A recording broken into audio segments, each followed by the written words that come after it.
राधा स्वामी दयाल की दया, राधा स्वामी सहाय, राधा स्वामी।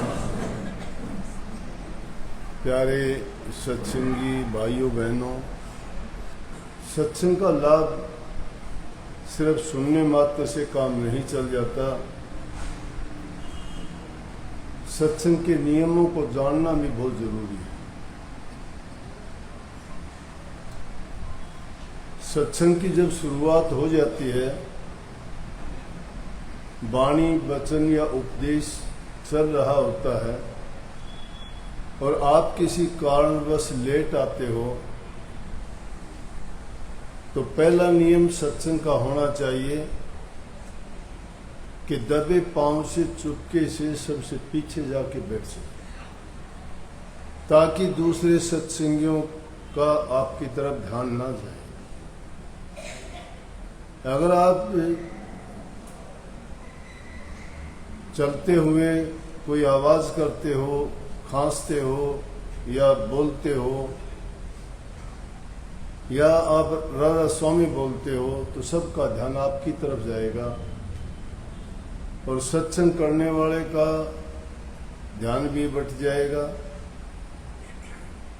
और जो बात चल रही होती है, जो प्रकरण होता है, सत्संगियों को जिस प्रकार का उपदेश जो देना शुरू कर दिया होता है, उसमें विघ्न पड़ने से वो बात फिर अगर भटक जाती है तो उसका सही मतलब नहीं हम ले पाते, या यूं कहो कि उसका जो हमें लाभ मिलना चाहिए था वो नहीं मिल पाता। एक नियम ये होना चाहिए पक्का।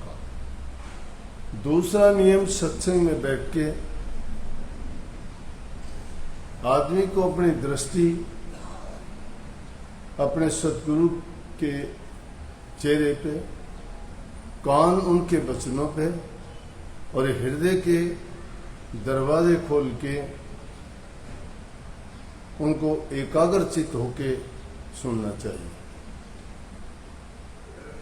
तभी आप सत्संग का पूरा लाभ उठा पाओगे। कई लोगों की आदत होती है, सत्संग चल रहा होता है, इधर उधर देखते हैं, दिल नहीं लगता। उनका दोष नहीं होता, ये कर्म की मार है। जिनका कर्म इतना अच्छा नहीं होता, पिछले संस्कार अच्छे नहीं होते, उसका मन सत्संग में नहीं लगता, उचाट हो जाता है उसको कि कब खत्म हो, कब उठूं, कब भागूं। तुलसी साहब ने कहा, तुलसी पूरब ले जन्म से या पूरब ले कर्म से, हरी कथा नहीं सुहा, के उठे के सोवे और के पर चर्चा दे चला। वो आदमी तीन काम तो करेगा ही करेगा। या तो वो क्या करेगा, उठ के ही चल देगा, या उसको नींद आनी शुरू हो जाएगी, वो बासी तोड़नी शुरू कर देगा। या कोई दूसरी आहिस्ता से किसी को कहेगा, ये बात देखना वो क्या करता है, मतलब सत्संग की तरफ उसका ध्यान नहीं होगा। ये उसके पिछले जन्म के संस्कार, उसके कर्मों का फल है। इसलिए ख्याल रखना चाहिए कि सत्संग सुनते वक्त हमारा चित्त भंग ना हो, एकाग्रचित होके सत्संग सुनना अगर प्रारंभ कर दोगे तो नाम भक्ति या ध्यान की अवस्था में जाते वक्त आपको इतना लाभ मिलेगा उस चीज का कि थोड़े से प्रयास से ही आपकी समाधि लग जाएगी, क्योंकि आपने एकाग्र करना सीख लिया है। और ये पहला दर्जा है कि मन को एकाग्र करना, एक जगह पर रोकना। मन का बिखराव है, ये घूमता रहता है, इसको आदत नहीं है बनने की, एक जगह रुकने की। तीसरी चीज, इसकी दिलचस्पी नहीं है उन चीजों में। संतों ने लगा, हरि रस ऐसा रे जिसके पिए से अमर हो जाए। नाम का रस तो ऐसा है कि जिसको पीने से आदमी अमर हो जाता है, लेकिन अमर उस अमीर रस की जिसको चाह होती है, वो उस अमीर रस को पहचानता है। देखने से तो देखा देखी कभी किसी को रंग नहीं चढ़ता भक्ति का, जिसके हृदय में जब तड़फ लगती है, विरह और वैराग्य पैदा होता है, तभी वो नाम जप सकता है, भक्ति कर सकता है, अपने कर्मों को काट सकता है और जीवन को पवित्र बना सकता है। जब तक सत्संग में ये तरीके नहीं अपनाता है, तब तक वो वंचित रह जाता है सत्संग के लाभ से। तीसरा कि आदमी हर चीज से निवृत्त होकर सत्संग से पहले कहीं जाना आना हो, कोई चीज, कोई काम छोटा मोटा, अपने हर चीज से फारिग होके निश्चित और शांति से बैठे, जिससे उसको घंटा 2 घंटा कितना भी टाइम बैठना पड़े तो उसको कोई चीज, भूख प्यास या कोई तड़प उसको ना लगे, किसी चीज कोई परेशानी उसको ना हो कि उसको जिसके कारण उठना पड़े। अगर भरी संगत में एक आदमी उठ के चलता है तो सब लोग उसकी तरफ देखेंगे, ये क्यों गया? मैं देखूंगा तो आप भी देखोगे, मैं उस तरफ देखूंगा तुम सब देखोगे, क्या आ गया महाराज जी ने क्यों देखे? ध्यान बट गया ना।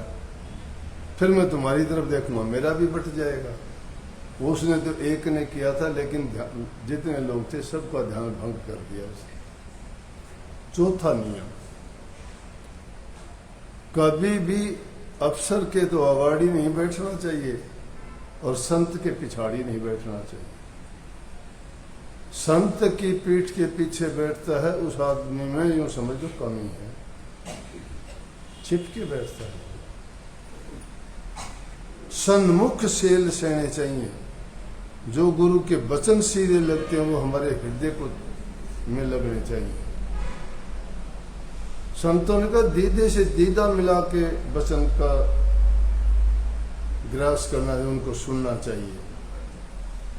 श्रवण कानों को इतना खुला रखो कि दूसरी चीज की तरफ ध्यान ही ना जाए, चाहे कुछ भी होता रहे। जहां ध्यान जोड़ दिया उसी में, ध्यान तुम्हारा उसी वक्त, जिस वक्त सत्संग का उपदेश होता है उसमें लगना चाहिए। घोड़े के आगे नहीं, घोड़े के आगे हो गए, मैं घोड़े के पिछाड़ी नहीं बैठना चाहिए, घोड़ा लात मार देगा। सांप के आगे नहीं बैठना चाहिए, सांप आगे लात मार देगा। संत के सामने बैठना चाहिए, पूरा लाभ मिलेगा। संत के पीछे बैठते हो तो समझो कि तुमने खो दिया जो शुभ अवसर था। कल जैसे मैंने बताया था, दोनों हाथ जोड़ने का मतलब होता है पूर्ण समर्पण, तन का, मन का और धन का। सामने जब बैठते हो तुम, उस वक्त 2 क्रियाएं चलती हैं। एक तो गुरु का वचन और दूसरा उनके चेहरे से निकलने वाला तेज, वो शक्ति दिखाई नहीं देती, नहीं देती ना। आप सांस ले रहे हो आप सभी, लेकिन दिखाई नहीं देते सांस लेते हुए। अगर कड़ाके की सर्दी पड़ती तुम सांस लेते तो क्या होता? मुंह से निकलता हुआ धुआं सबको दिखाई देता ना, देता है ना। अब वो दिखाई नहीं दे रहा, निकलता है। इसी प्रकार से संत के चेहरे से वो शक्ति निकलती है, ताकत निकलती है। क्यों दर्शन की बात बार बार करते हो कि दर्शन कीजिए संत के दिन में कई कई बार, आसोजों के मीज और बहुत करें उपकार। संत मिलन को चालिए तज माया अभिमान, ज्यो ज्यो पग धरनी धरे त्यों त्यों यज्ञ समान। अरे संतों के दर्शन सामने जाके करते हैं ना, पीठ पीछे कोई दर्शन करता है क्या? दर्शन किसके? मुखड़े के। मुंह से पहचान होती है, तो जो चीज अलग अलग अंगों से अलग अलग चीज निकलती है। आशीर्वाद हाथ से ही क्यों लेते हो? हाथ से भी वो विद्युत जैसी धारा निकलती है जो हमारे कर्मों को, भक्ति की शक्ति की, जो हमारे कर्मों को काट देती है। चरण ही क्यों छूते हो? तो चरणों से भी धार निकलती है। गुरु के चरण को लोटस कहो कहते हो, कमल के फूल। कमल के फूल नहीं है तो पैर ही। लेकिन ये परंपरा आदिकाल से क्यों चली आ रही है कि छुओ तो पैरों को छुओ, आशीर्वाद लो तो सिर पर हाथ रखो। आप भी कहते हो कि जी सिर पे हाथ रख दो। सिर पे हाथ रखने का मतलब अपनाया जाता है, प्यार मिलता है, शांति मिलती है। ये लड़कियां शादी हो के जब अपने पति के घर जाती हैं तो सब माँ बाप बूढ़े बुजुर्ग उसके सिर पे हाथ रख के पुचकारते हैं कि नहीं? क्यों? वो रोती हुई जाती है, उसको शांति मिलती है उससे। तो इन हाथों से भी वो धार निकलती है, हमारी दृष्टि से भी निकलती है। पहचान लेते हो आप, एक दृष्टि पड़ती है, देखते ही आपको प्यार आएगा कि प्यार भरी दृष्टि से देखा उसने। एक दृष्टि नफरत है उसमें, है कि नहीं? तो वो हर चीज से ये चीजें निकलती हैं। इसलिए हमें सतर्क होके हर प्रकार से ये सत्संग में बैठने का नियम है।